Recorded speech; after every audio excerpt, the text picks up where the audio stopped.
Hello everyone and welcome. Instead of tutorial, today I would like to talk about something that is important to me and maybe it will be useful to somebody who's into this creative field. I want to talk about music, to be specific about copyright-free music or copyright music that you can purchase and the services that provide this opportunity for you to purchase some of the music. When I started doing YouTube, which was 3 years ago or something like that, I not really remember, doesn't really matter. I quickly realized that you cannot use any music that you want because you will get a copyright strike. And to find the copyright-free music that is good is extremely difficult. It is going to be either really crappy music or it is going to be like copyright-free, but once you throw it onto your video, you can really get a copyright strike. So it is not something that you want to risk with, especially if you're creating something like a short film. You do not really want to risk getting copyright issues if you send it to a film festival or something like that. So I was looking for a service that will give me an opportunity to purchase some music through this service and to use it in my videos. And the most advertised service that I could find was the Epidemic sound. It was advertised by a lot of huge YouTubers. You all know them. I do not really want to talk about them, to name them. You all know them. So I purchased a subscription to Epidemic sound. And subscription to Epidemic sound is really tricky, as it turns out.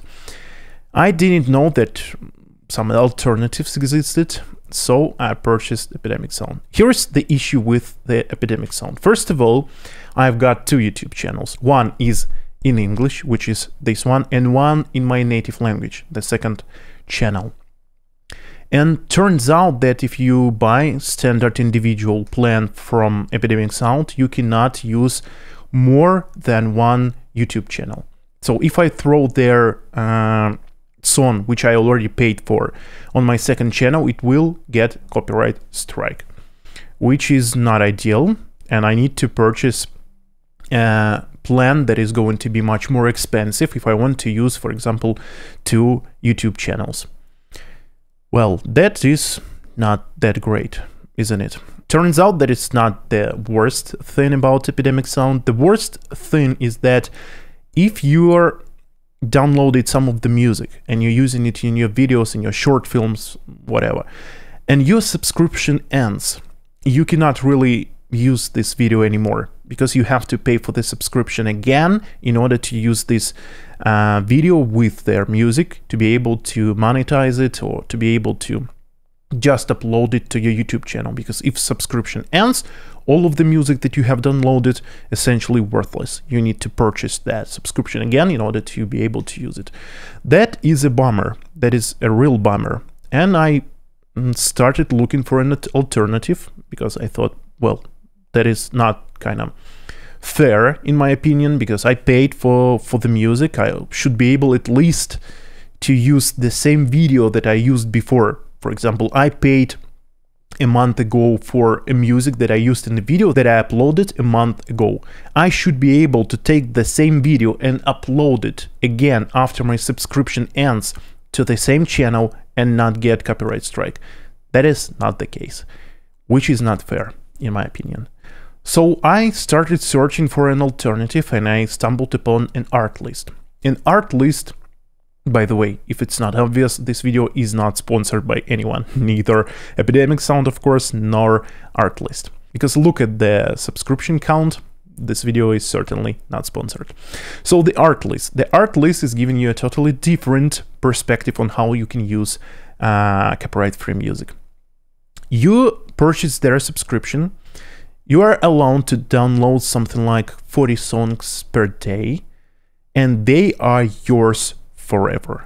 They will send, at the end of the day, they will send you a license number that you can prove with that you indeed own these songs. So you can get them into your movie, you can get them into different channels on YouTube, you can get them to use with the client work, you can get to use them anywhere you want, which is just perfect. And all of that for the same price as the Epidemic sound, because for Epidemic sound I used to pay They will give you a discount if you purchase for 1 year, which is like $9 or $10 per month. And Artlist is like $16 per month if you want to use music only without sound effects. If you want to use sound effects, it's going to be more expensive. $200 per year if you want to use only music, and $300 if you want to use sound effects as well. But sound effects are easy to find, and they do not really get a copyright strike, because a rumble of an engine or a knock, it's kind of difficult to determine whether you recorded it yourself or it is a sound effect that you downloaded somewhere. And on YouTube there are a lot of sound effects that you can download and nobody gives a damn where you use them. That is not the case with music, so it is important to me that they separated that, and I can pay only for music. I do not really care about sound effects. Most of them I can record myself. I do not really care about that.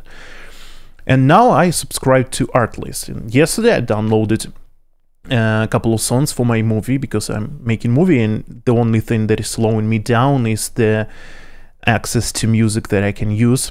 And I do not really wish to use Epidemic Sound anymore, because their subscription contract, their terms of subscription, they are not fair to me. So now I'm with the Artlist. The number of songs is lower compared to the Epidemic Sound, but trust me, 80 to 90% of the songs that you going to stumble upon on these platforms are not going to be liked by you. You are looking for a specific song that is going to fit your movie, and for that you do not really care whether this platform has like 36,000 songs or 16,000 songs, because you do not really know the quality of those songs. They can have classical songs which you do not really care about. If you are looking for something like hip hop, you get my point, I guess. So this is the consideration, the thought to somebody who's looking for music, because it turns out it's kind of difficult to find. And yeah, just look for the terms that they provide you with, and be careful, because you can create a movie that you really like. You can use the music that you found that you're really happy with, and turns out that subscription ends and you cannot really use this movie with this music anymore. So thank you for watching. Instead of tutorial, this is just an advice to anybody who's looking for music. I'll see you in the next video. The tutorials will be released later. And turns out that the color page is kind of over, because I dived into the manual book once again, and turns out that we are closing in on the color page, and now we'll be moving to the Fairlight page probably. But I want to release a video about the color page that is going to explain how to use the ACES, the DaVinci White Gamut, what is the difference, and all of the color management. So we're gonna see the DaVinci videos. Of course, they are not going to go anywhere. So thank you again for watching. Goodbye.